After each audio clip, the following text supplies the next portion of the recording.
Miswak колдонуу. Birinci, qayсыл учурларда miswak колдонуу сүннөт болот. Албетте китептерде өтө көп жерде айтат. Бирок негизги 5 нерсени фик китептерде келет да.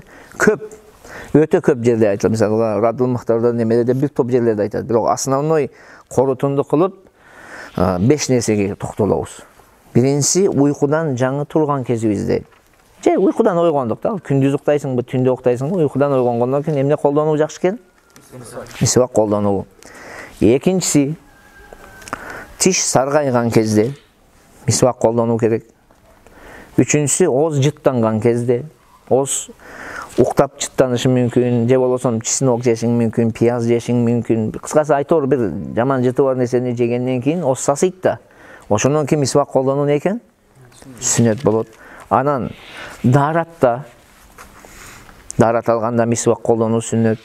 Анан намазга туруунун астында. Мисалы, азыр daarat алсаң, пешин убакыты келип калды дейли. Ошо пешин убакытка чейин сен бир канча убакыт өттү да сен. Daarat алгандан кийин бир канча өтөт да. Ошондо намаздын астында дагы бир miswak кылып коюп, анан намаз окуш не экен? Сүннөт амал болот. Бирок намаздын астында десе, ошол намазга 1 минут калганда эмес. Бир 5-10 минут алдыныраак кыласыз, чтобы daarat кокусу сынып калса, мындай чукуганыңызда канап кетсе, daarat алып кайра намазга үлгүргүдөй болушун керек да, жамаатка таксыр. Түшүнүктүбү? Канча жерде атадым? 5. Уйкудан турганда, тиш сайгаганда, ооз жыттанганда, daaratта, анан намаздын алдында. Аны көп бирок, Куран окуганда жана башка толтура айта берет аны. Көп келет. Бул бир жагы. Экинчи жагы, кантип колдонуу керек деген сөз бар.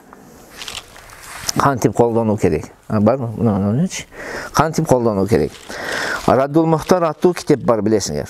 Аллама Ибни Абидин жазган. Баягы Дуррул Мухтар деген китепке комментарий, шарх жазган. Тиякта библиотекабызда турат. О, бир канча томдук.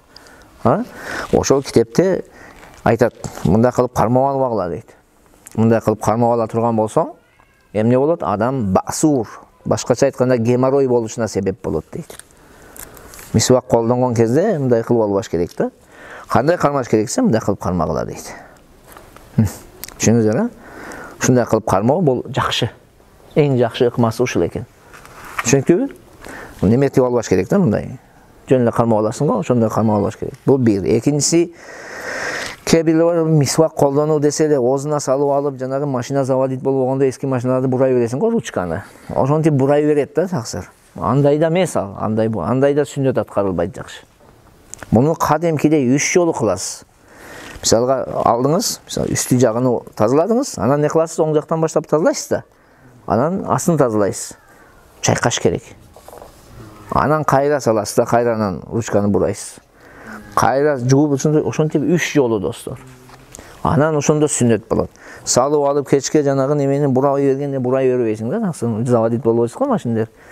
Андай сүннөт, аны менен сүннөт толук аткарылбай калат. Кандай экен эрежеси? 3 жолу чайкап неметебиз. Мафум? Я, ошондо кармайбыз. Эстен чыгарбагыла. Анан дагы эми кошумча катарында айтып кетели, мында эми да айтабыз. Miswak кээ-бир адамда суроо берет да, мында силердин араңарда да ошол суроо жаралып калышы мүмкүн. Miswактын ордуна мен зубной паста колдонсом эмне болот деп, балким бирөөңөрдүн оюңарда бардыр дейм да. Эмне болот деген суроо жаралат. Ошол суроого биз эмне дешибиз керек? Бул суроо көп берилет да. Анан айтабыз таксыр, miswakта 2 нерсе бар. Биринчи жанагы жыгачты өзүнө колдонуу, экинчи ошол жыгачтын колдонуу неси бар? Функциясы. Функциясы эмне? Тишти тазалаш. Тишти тазалайт, туурабы?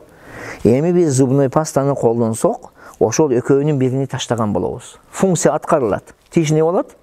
Таза болот. Бирок жанагы пайгамбар колдонгон жыгачты колдогон болобуз да, колдонгон болуп эсептелбейбиз. Тиш таза болду, бирок жыгач калып кетти таксы. Албетте тиги менде тазалай бергиле. Бирок жанагы жыгачты алып daaratта буну менен кылсаңар дагы абдан сонун болот достор. Түшүнүктүбү? Бул тигиге караганда эффекти дагы күчтүү. Тишиң сакталат, башка нерселерге пайдасы көп да кыскасы.